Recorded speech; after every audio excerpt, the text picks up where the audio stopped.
marching home again. Hurrah, hurrah, we'll give him a hearty welcome then. Hurrah, hurrah, oh, the men will cheer, the boys will shout, the ladies they will all turn out, and we'll all feel gay when Johnny comes marching home. And we'll all feel gay when Johnny comes marching home. Get ready for the Jubilee, hurrah, hurrah. We'll give the hero 3 times 3, hurrah, hurrah. Oh, the laurel wreath is ready now to place upon his loyal brow, and we'll all feel gay when Johnny comes marching home. And we'll all feel gay when Johnny comes marching home. In 1861, hurrah, hurrah. That was when the war begun, hurrah, hurrah. In 1862, both sides were falling to, and we'll all drink stone wine when Johnny comes marching home. And we'll all drink stone wine when Johnny comes marching home. The Democratic Party prides itself on being inclusive and advocating for communities of color.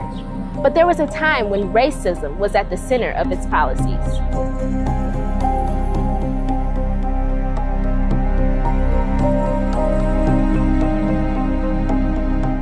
The Democratic Party began in the early 1800s under Andrew Jackson.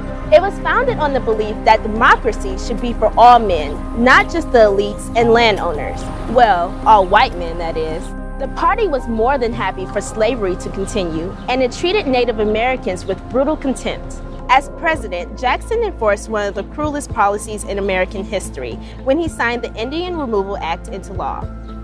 White people wanted to settle on native lands, so the Democratic government uprooted Native Americans from their homelands, forcing them to travel west. More than 5,000 natives died during this displacement, now known as the Trail of Tears.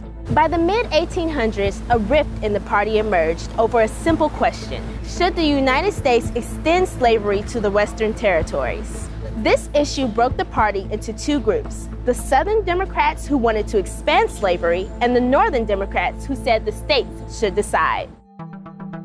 That led each side to offer their own candidate in the 1860 presidential election, which ultimately split their vote and allowed Abraham Lincoln, the candidate of the recently formed Republican Party, to win. And these first Republicans, they were against slavery. This, of course, led to the Civil War, which lasted from 1861 to 1865. Meanwhile, the Democrats labeled themselves as the white man's party, attacking the Republican Party as the party for the Negro. As they gained power in the South during Reconstruction, Southern Democrats embraced this mantra, creating the Black Codes. This set of laws kept white supremacy alive by limiting Black Americans' right to property and forcing them to work in low-wage jobs. In Mississippi, one law fined people for unlawfully assembling themselves. The Ku Klux Klan was founded during this time, with some of its members being Southern Democrats. But while the Klan was never officially aligned with the political party, it terrorized Black Southerners. One expert explains their view on this relationship between the Klan and the Democratic Party. The KKK was not an official organ of the Democratic Party, but it espoused very similar white supremacist views. But the KKK was relatively short-lived during the Reconstruction period. By the turn of the 20th century, the Democratic Party still controlled the South, and things started to change for it in the North. The party gained more popularity due to its focus on economic growth amid the Great Depression. And a gradual shift in the Democratic Party's identity came in part as Democratic politicians like Harry S. Truman adopted pro-civil rights platforms in the mid-20th century. This shift begins in the 1930s under Franklin Delano Roosevelt during the Great Depression, not because Roosevelt adopted a civil rights platform, he didn't, but because the federal government, for the first time through the New Deal programs, actually providing aid and assistance to African Americans. And in 1934, in the midterm elections, for the first time in the history of the country, the African American vote shifted from being predominantly Republican to being predominantly Democratic. In 1964, Democratic President Lyndon B. Johnson signed the Voting Rights Act and Civil Rights Act into law. Black voters started to go Democrat, while white Southerners strayed from the party. Even in the era after the adoption of the Civil Rights Act of 64 and the Voting Rights Act of 65, voting rights for minorities remains precarious, except the players have changed. Today is the Democratic Party that sponsors voting rights for minorities. They've still had recent missteps, like their support of mass incarceration under Bill Clinton. And while the party has adopted more progressive platforms and did nominate this nation's first black president, thank you. God bless you. And may God bless the United States of America. we know that there's still a long way to go. Thank you. God bless you. And may God bless the United States. Black women have emerged as the key voting bloc for the Democratic Party, and yet the issues impacting us most are rarely at the center of campaigns or platforms. We have shown that Black women are passionate citizens, courageous leaders, and strategic visionaries on the forefront of the battles for our more perfect union. Now, before you Gina Rodriguez or All Lives Matter me, yes, many groups are influential in politics and everyone is essential in our democratic process. However, in this here video, I'm talking specifically about Black women, how they showed up and how they continue to show out in the political process, in the past, in the present, and most likely in the future, outperforming their racial and gender counterparts. We started this decade with record turnout for the first Black president. Some begged Oprah to save us all, and we all witnessed a number of historic elections at the local, state, and national level. Let's take a look back at the expansion of Black women's political influence in the 2010s. Obama earned election in 2008 and 2012 thanks to the Black women who voted at a higher rate than any other demographic group. In 2012, more than 70% of Black women cast their ballots, outvoting Black men, and white women by large margins. Not only did they have the highest turnout, they also voted most consistently, with 96% voting to re-elect President Obama. It should be noted that Black women submitted a total of 11.4 million nearly unanimous votes in the 2012 election, where President Obama only won by 4.9 million votes. It was the first time in history that Black turnout rates exceeded that of white voters. In 2016, Black women solidified their position as a reliable segment of support for the Democratic Party when they yet again voted in dramatically greater numbers than white counterparts for Hillary Clinton. 94% of Black women voted for Hillary Clinton. From politicians and celebrities to businesswomen and more, women united across the nation to mobilize and secure the popular vote. There were actually more Black women working on Hillary Clinton's campaign than any other presidential campaign in history at that time. And while the campaign failed to resonate with some voters, many eventually came around with hashtag, "Girl, I guess I'm with her." In 2017, Black women showed dedicated party allegiance and secured important wins for the Democratic Party. In the gubernatorial battle in Virginia for Ralph Northam, in New Jersey for Democrat Phil Murphy. And how could we forget the sigh of relief Black women offered the country when they used their votes in Alabama to stop accused child molester Roy Moore from acquiring a seat in the U.S. Senate. 98% of Black women voted for Democrat Doug Jones, while 63% of white women were willing to overlook the sexual misconduct allegations from teenagers. In 2017, about 24 Black women political figures signed a letter to the DNC stating that they were tired of being taken for granted. While we asked for more from the DNC, we also took measures into our own hands, seeing a number of historic runs in 2017 and 2018. Andrea Jenkins, the first openly transgender Black woman elected to office, won her Minneapolis City Council race. Yvonne Spicer became the first mayor in the 317-year history of Framingham, Massachusetts. Vi Lyles became the first Black female mayor of Charlotte. Simone Askew became the first Black woman to be first captain of the U.S. Military Academy's Corps of Cadets. Elisha Renee Hall became Dallas's first Black woman police chief. Mary Parham Copeland became the first Black mayor of Milledgeville, Georgia. Letitia James became the first Black woman to be elected to position of New York Attorney General. Lucy Macbeth flipped a seat in Georgia that had been Republican for nearly 4 decades. Johanna Hayes became the first Black member of Congress to represent Connecticut. Lauren Underwood became the youngest person and only person of color to ever represent her Illinois district, while Juliana Stratton became the first African-American woman elected to serve as lieutenant governor in Illinois.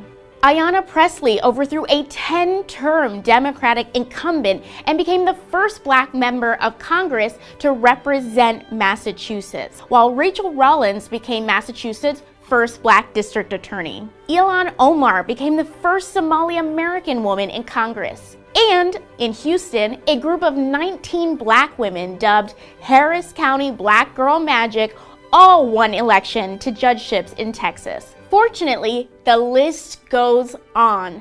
According to the crowdsourced Black Women in Politics database, at least 468 Black women ran for political office in 2018. Imagine, in 2009, there were only 14 Black women in Congress. In 2018, 25 Black women joined the largest female cohort in Congress. That's almost double in a decade. We are out here, proving that Black women are viable and electable, community-oriented political candidates at every single level. And while every campaign does not end an election, we're still seeing success from the fruits of our labor. Stacey Abrams, for instance, represented so much with her 2018 gubernatorial race in Georgia. She was unapologetic about fairness and justice, inspired people from all over the country, and advanced conversations around education, criminal justice reform, and healthcare. She continues to advocate for voting rights for all.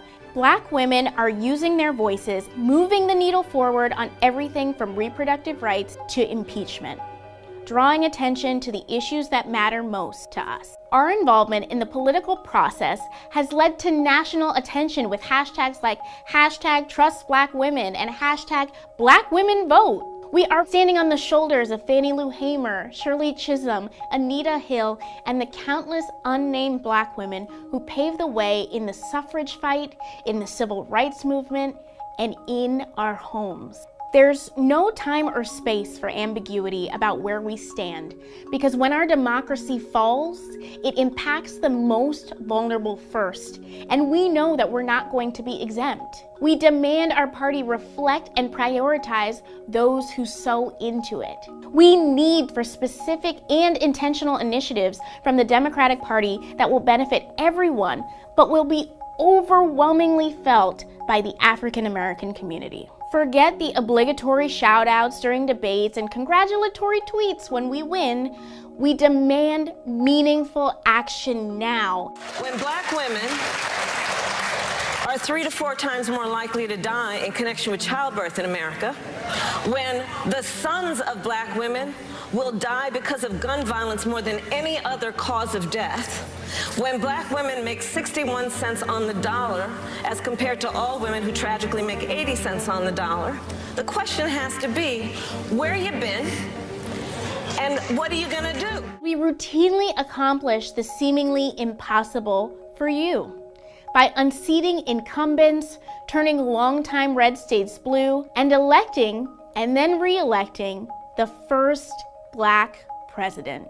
Every time we're called to our civic duty, we do so without delay or hesitation. We know our value to the Democratic Party, to society, and most importantly, to ourselves.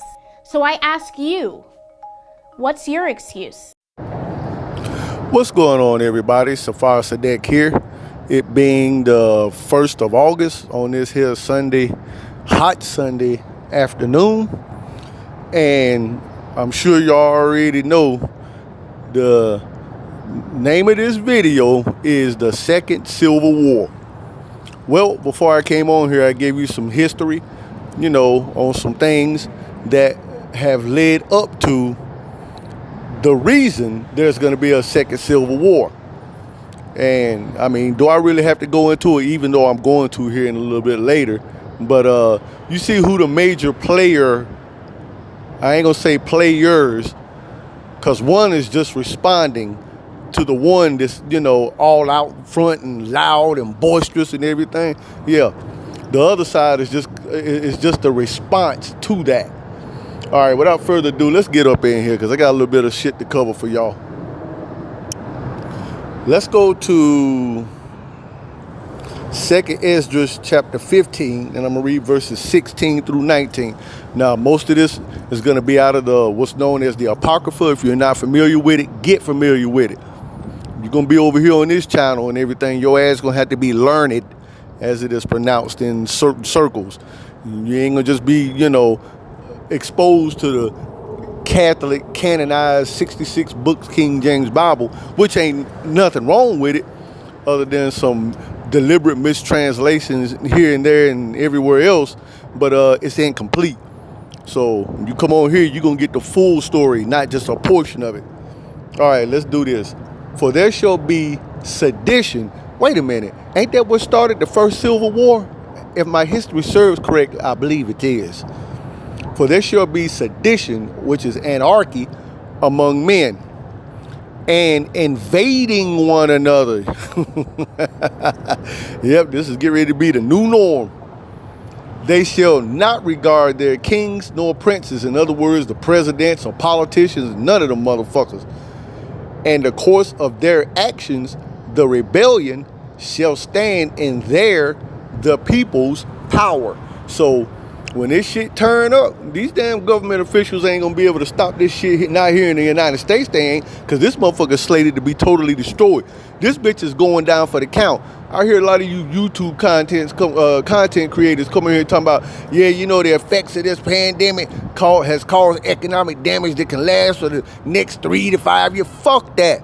That shit has totally destroyed this motherfucker. It's in its death throes. And it'll never rise again, ever. So y'all need to quit getting on YouTube and other social media platforms telling people that, because it's false hope. This bitch is done. But this second Civil War, once it kick off, is going to trigger all the other prophecies that are going to follow behind it. And this is just going to be the linchpin event that's going to kick off all the rest of it. All right? So y'all need to quit lying and telling people that, and quit lying to yourself. And this shit ain't going to cause damage for the next 3 to 5 years. This shit is over with, man. No matter how things look right now, there's even a precept to tell you when it shall cry of peace and safety, sudden destruction shall. Man, the United States got too much blood on its hands because of the Israelites. And payback is a motherfucker. And payback will be paid in full. And they go for you white people. And I don't want to hear this shit. Well, you know, there was my foreparents. Fuck that. That don't mean shit. Because we had to suffer 400 years for what our foreparents did. That's what this is all about. The last 400 years of this wicked ass damn system of kingdoms that have arisen over history. The last 400 years, the Most High is making Israel pay the worst of all the shit that our foreparents have done, particularly over there in the Holy Land, when our foreparents, specifically the tribes of Judah, Benjamin, and some of Levi, had the Hamashiach crucified and was stupid enough in their zeal in doing so, made the statement, let his blood be on our head and on our children's. Well, we got that blood on our hands, so we're paying for that too. So you white people that are on here, and I know you're on here and everything, I don't pull no punches. We got fucked up, y'all gonna get fucked up. And the only slim chance you gotta get away from this shit is I got 2 videos on here on BitChute in the playlist. You go find them. If you think it's important enough for your self-preservation, all your preps and all that shit ain't gonna help you like this here will.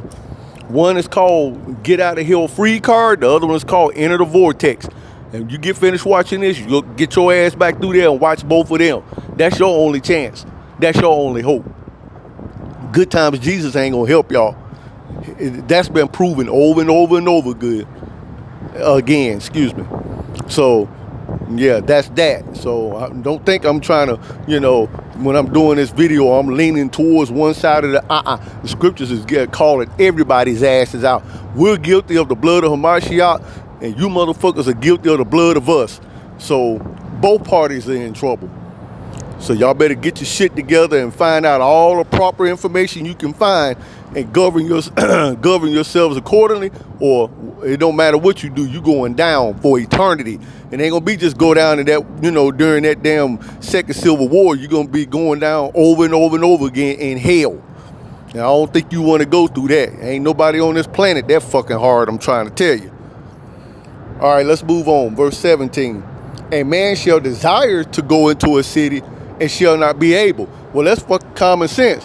When this shit turn up, you ain't gonna be able to go into a lot of these damn cities. Whether you desire to go in there or not, when you get close, you'll understand why. I got a video in my playlist called The Smell of Hell. That's gonna be one reason right there. You ain't seen that one, get your ass over there and check that one out too.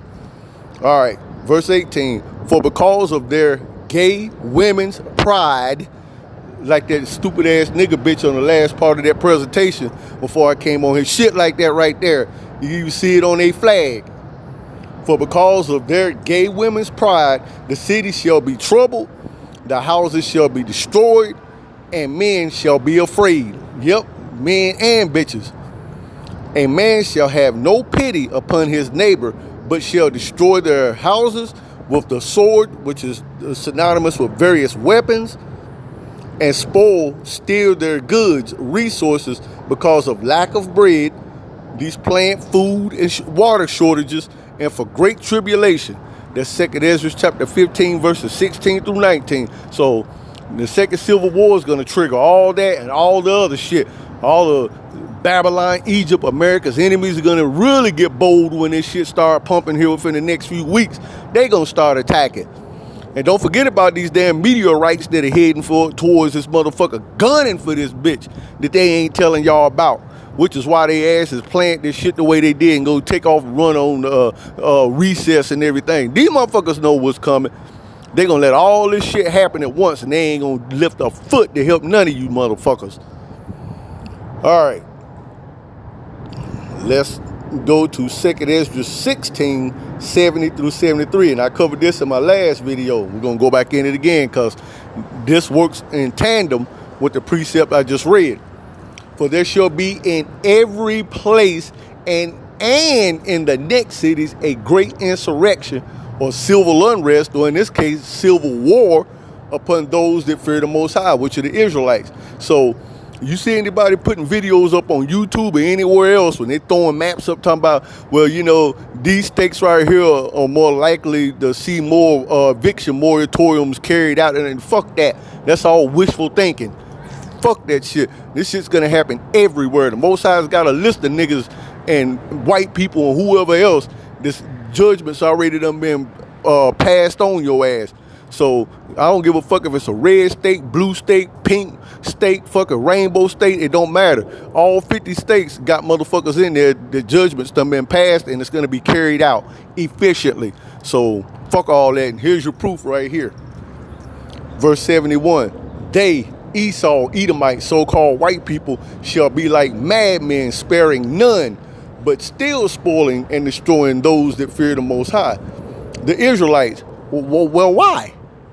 Well, just go back and watch the last part of that presentation. You see how proud that little young nigga bitch was, talking about how black women and, jockey themselves and position themselves up through the Democratic Party, and now we hold all these seats in Congress and we're making moves and this, that, and the other. Yep, and more our children are being aborted as a result. More and more you motherfuckers are strong and independent as a result.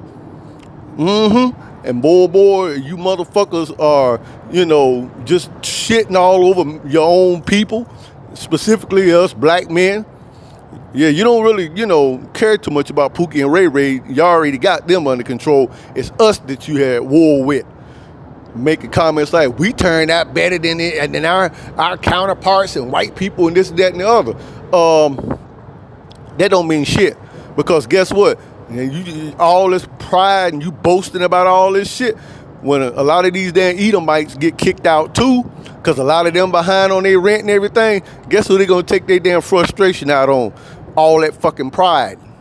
They gonna be like, you know what? These nigga bitches in this so-called Democratic Party was the ones that triggered all this shit. They got all this shit started. And if you go back and you watch the damn presentation, you'll see the Democratic Party is more racist than the so-called Republican Party, even though they're two opposite sides of the same coin. But they use the Democratic Party as the good cop to get y'all to damn go along with your fucking captivity and your slavery and your oppression and this and that and the other. It's just the old good cop, bad cop paradigm. And you stupid black bitches fell for that shit, hook, line, and sinker, ever since you been Willie lynched. So yeah, when these damn white people get out here, Bubba and Sally Sue and Ruby Boo and all the rest of them, they gonna fuck y'all's asses up. And they made it easy for you by kicking y'all's asses out here on these streets by not extending the moratoriums. Where was all these nigga bitches in Congress when, you know, they was in session about this shit? What happened? What was Kamala Harris? What happened? And y'all's black girl magic and shit. What happened? Did you break your wand? Huh? Did you run out of did you motherfuckers run out of damn hooju juice? What the fuck happened, man? Them motherfuckers not only did not extend the shit, they went on recess and said fuck it. So them nigga bitches ain't gonna be out there on the streets, these sellout ass porch monkeys and these house niggas and Uncle Tom nigga bitches, they ain't got to worry about being out in the streets. They hiding with their white counterparts. What's that do for you, dumbass? Y'all motherfuckers so proud about supporting them and yeah, we turning out in big numbers and this, that, and the other. Y'all asses get ready to turn out in big numbers out here on these streets too. All right, let's keep it moving. For they, Esau Edomites, so-called white folks, shall waste and take away their goods, y'all shit, when you get your asses kicked out, steal Israelites' resources and cast them out of their houses. Eviction moratoriums ended. And for those of you that didn't get kicked out by the eviction moratorium, when they start invading these houses, start doing these systematic home invasions one by one, if that moratorium ending didn't get your ass kicked out, they gonna throw you out. And you can go read about that at the end of Ezekiel chapter 16 as well as Ezekiel chapter 23. See, all this stuff is scripted. So you ain't getting out of this shit. Y'all just don't realize the gravity of them motherfuckers not extending that moratorium. That was the end right there. See, all those that are gonna escape this shit have already been sealed. That's the reason why the Most High allowed that to happen. And he gonna use Esau to light y'all's asses up. They're gonna be heavy casualties on both sides because eventually Pookie and Ray Ray and them gonna turn up. And you know, and they gonna start sending rounds down range and everything if they asses want to survive. But Esau got first dibs, man. When these motherfucking hillbillies get out here in these streets, these Second Amendment gun-toting, damn tobacco-spitting, racist, red-neckers and motherfuckers get out here in these damn streets, they gonna tear y'all's niggas' asses up. Especially when they get kicked out of the streets, and then y'all, they know this history about how y'all supported the Democratic Party, and especially these motherfuckers that are hardcore Republicans, these Trump supporters. If they don't know about the history, after they watch this motherfucker, they'll know. And I got most of them that come on here on BitChute watch me on white. I ain't stupid, I know. I ain't gonna tell them to get off here either. Let them stay on here. I don't give a shit. Their asses need to be properly educated. This is y'all's re-education. You ain't got to go to no FEMA camp. Y'all hear me, white folks? Y'all ain't got to go to no damn FEMA camp. You're being re-educated right now. The best re-education you could get. And you ain't even have to pay for it. Verse 73. Then shall they be known who are my chosen, and they shall be tried as gold in the fire. In other words, your ass gonna catch pure hell out here. And that's 2nd Ezra chapter 16 verses 70 through 73. Yep. So you strong and independent black bitches that love boasting and bragging because you're so fucking proud. Let's see how proud you are when your ass get out here. I already done covered that in detail in the past 2 videos, so I ain't gonna even waste time doing it here. But man, I can't wait till y'all get out here. I'm calling Missouri on all you motherfuckers. Show me.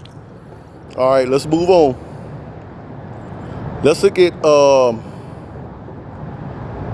man, that's a lot of 2nd Ezra chapter 16 verses 40 through 48. I'm getting through here.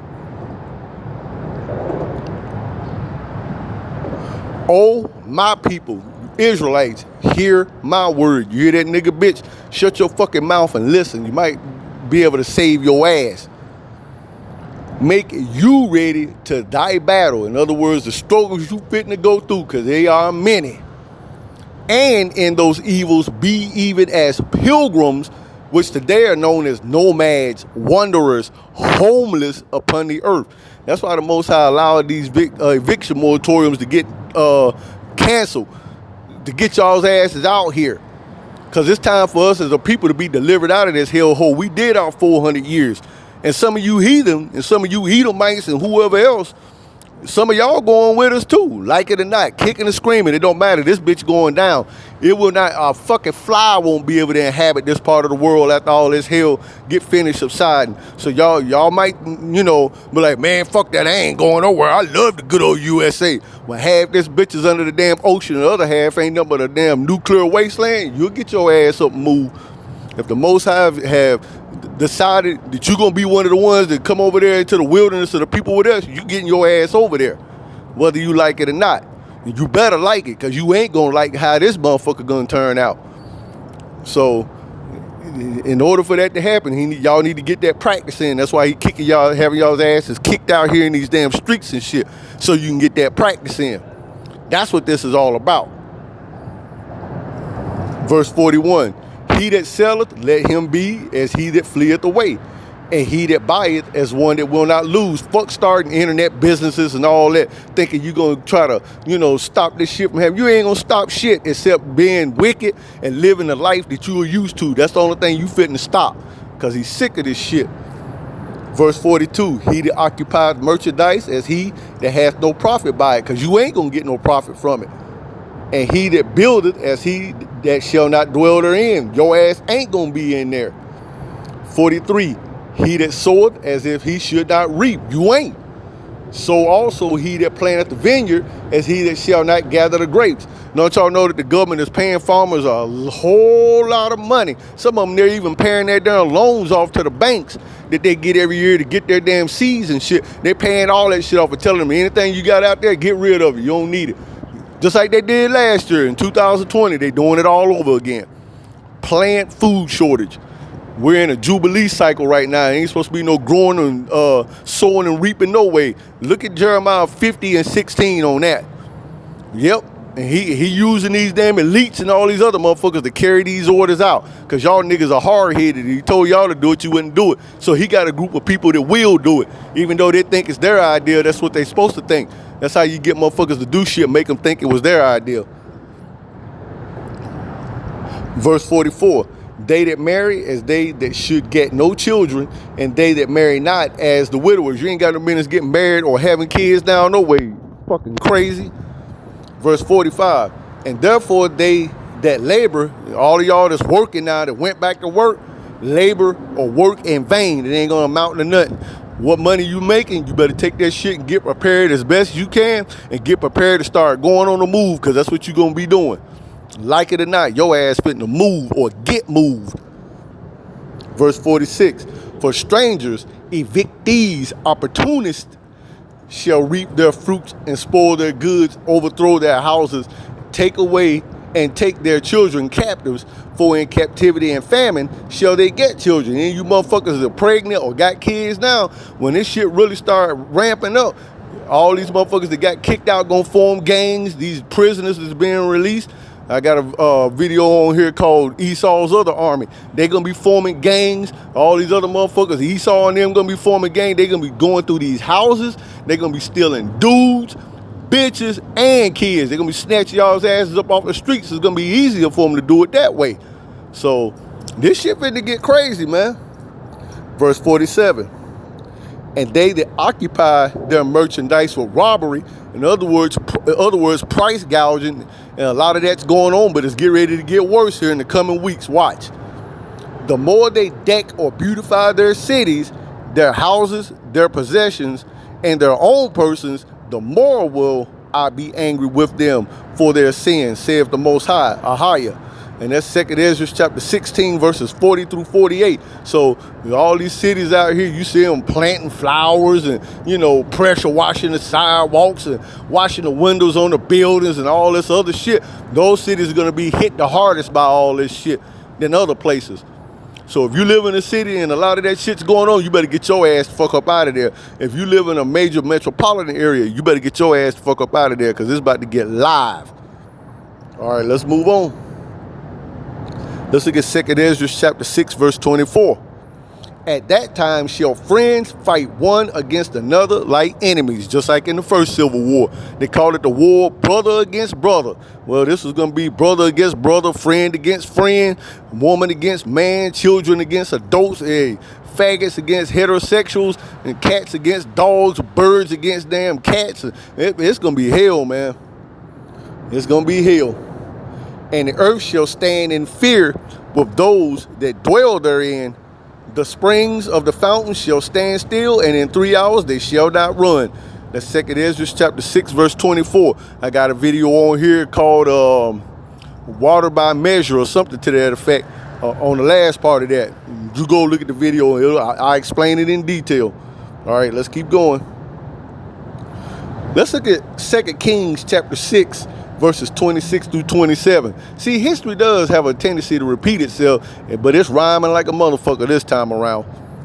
And as the king of Israel, or in this particular context, President Joe Biden, was passing by upon the wall, there cried a woman, particularly a nigger bitch, under him, saying, "Help, my lord, O king. They get ready to kick us out. They done canceled the eviction moratoriums and ain't got nowhere else to go." Verse 27. And he said, "If Ahiah, Congress, the Supreme Court, do not help thee, whence shall I help thee? Out of the barn floor, the CARES Act, or out of the wine press, the PPP loans?" That's 2 Kings chapter 6, verses 26 through 27. Do you know all that money that they had, Trump had set aside during his administration that's supposed to help renters and shit out under these CARES and HEROES Acts and all that? Do you know that only 10% of that money has been given to the people? Did y'all know that? Go do the research and look at the statistics. Only 10% of that money, probably even less than that, was given out. And now all of a sudden they canceled the damn evictions moratoriums. That was the hand of the Most High that did that.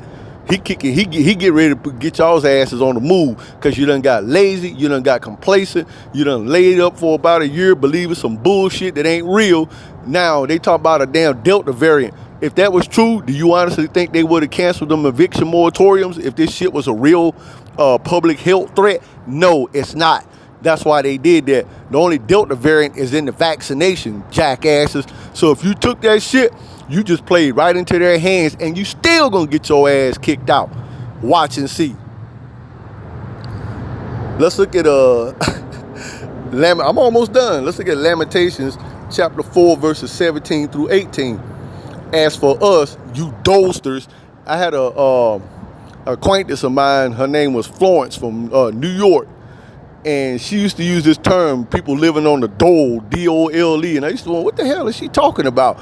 And she was always, because we stayed in a house that rented rooms out, and the majority of it was 8 of us in there. But the other people other than her now were damn dope heads and shit, getting checks every month and this, that, and the other. And she was always referred to them as living on the dole. And she would call them dolesters. I was like, okay, I get it now.